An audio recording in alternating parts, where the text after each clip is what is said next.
Neoclassical realism. 6 Principles of Morgenthau's political realism. 1. Politics is rooted in permanent and unchanging human nature which is self-centered, self-regarding and self-interested. 2. Politics is an autonomous sphere of action and cannot, therefore, be reduced to economics or to morals. Leaders are guided by the dictates of political wisdom. 3. Self-interest is basic facts of the human condition. States seek their own security and survival. 4. The ethics of politics is political or situational, which is very different from private morality. Thus, leaders burdened by their responsibility to the people should strive not to do the best but rather to do the best the circumstances on that particular time permit. 5. Opposing crusading behavior, imposing ideologies and values because it threatens international peace and security. 6. Statecraft involves a profound awareness of human limitations and imperfections, pessimistic view of human nature.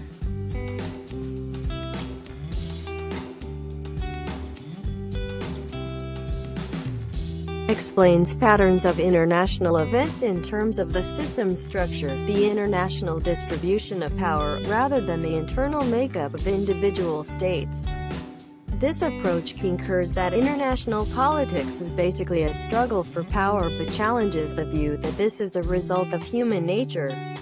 Hence, it attributes security competition and interstate conflict to the lack of an overarching authority above states and the distribution of power in the international system. Systemic factors.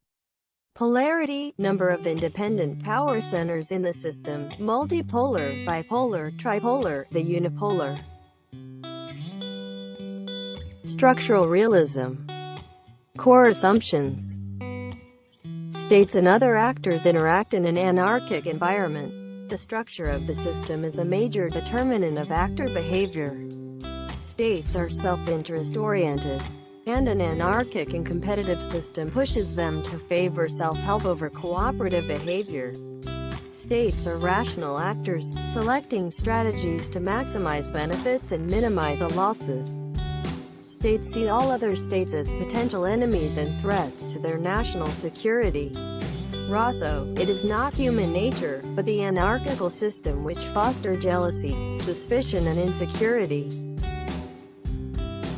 Structural realism. Scholars in security studies present 2 forms of realism, defensive and defensive realism. Offensive realists highlight the importance of relative power. Defensive realists recognizes the cost of war and assume that it usually emanates from irrational forces in a society. They admit that expansionary states willing to use force make it impossible to live in a world without weapons. Thus, cooperation is possible, but more likely to succeed in relations with friendly states. Walt's anarchy leads to a logic of self-help in which states seek to maximize security. Defensive realism. According to this form of structural realism, the most stable distribution of power in the system is bipolarity. The other camp, Mearsheimer, the anarchical self-help system, forces states to maximize their relative power position. Defensive realism, global hegemony. Structural realism. Kenneth Waltz's structural realism has had a major impact on IR theory scholarship.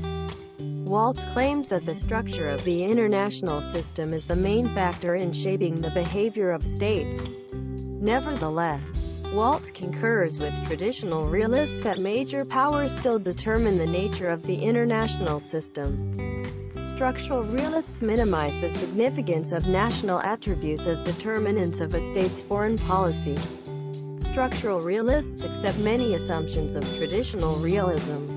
They believe that force is a critical tool of statecraft and balance of power is still the central mechanism for order. Contemporary realists.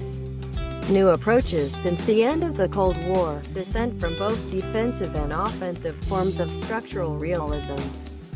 Neoclassical realists bring into the fold unit-level variables such as how power is perceived and how leadership is exercised. Places domestic politics, such as the perceptions of state leaders, State-society relations as intervening variable between the distribution of power and foreign policy behavior. Rational choice realism claims that institutions matter and seek to apply realism to all states. Hegemonic stability theory, international economic order is dependent on the existence of a dominant state. Neo-realism, strategic realism. Schelling pays little attention to normative aspects of realism. This form focuses on foreign policy decision-making, game theory. Observations. There is a lack of consensus in the literature as to whether we can speak about realism as a single coherent theory. The most important cleavage differences between those who grant theoretical primacy to human nature and those who advocate the importance of systemic factors, international anarchy and the distribution of power in the international system. However, all realists subscribe to statism, survival and self-help. Observations. Statism is the centerpiece of realism. This involves two claims. 1. The state is the main actor. 2. State sovereignty signifies the existence of an independent authority. Key criticism. Statism is flawed. On empirical grounds there are challenges to state power from above and below, for example, the emergence of other actors. On normative grounds, the inability of sovereign states to respond to collective global problems such as famine, environmental degradation and human rights abuses. Observations. Survival. The primary objective of all states is survival. This is the supreme national interest. All other goals, for example, economic prosperity, low politics, are secondary. Actions of leaders must be judged according to the outcome rather than the means. Ethic of responsibility. Positive outcomes may result from amoral actions. Nagasaki and Hiroshima bombing. Criticism. There are no limits to what actions a state can take in the name of necessity. Observations. Self-help. No other state can be relied upon to guarantee your survival. The structure of the international system does not permit friendship, trust and honor. Only a perennial condition of uncertainty generated by the absence of a global government. Security dilemma. Coexistence is achieved through the maintenance of the balance of power. Limited cooperation is possible in interactions where the realist state stands to gain more than other states. Criticism. Self-help is not an inevitable consequence of the absence of a world government, it is a logic that states have selected. There are also historical and contemporary examples where states have preferred collective security systems or forms of regional security communities in preference to self-help. Observations. Other criticisms. Realism is too narrowly focused, ignores important facets of international life. It overlooks the cooperative strain in human nature. States are not only in conflict, they also share common interests and observe common rules. Ignores other important actors such as human beings, NGOs. Plays down the influence of international law. There are also other values besides national interest.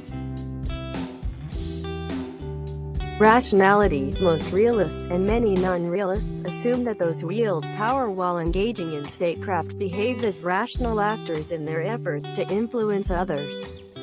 Two implications of this view. 1. Assumption of rationality implies that states and other international actors can identify their interests and put priorities on various interests.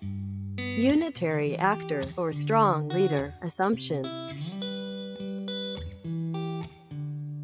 Rationality. 2. The assumption that the exercise of power attempts to advance the national interest, which is not always clear.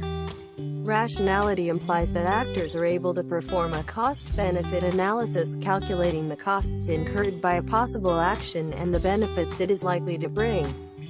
Not easy to tally intangible political benefits against tangible costs of a war. Costs and benefits can be miscalculated.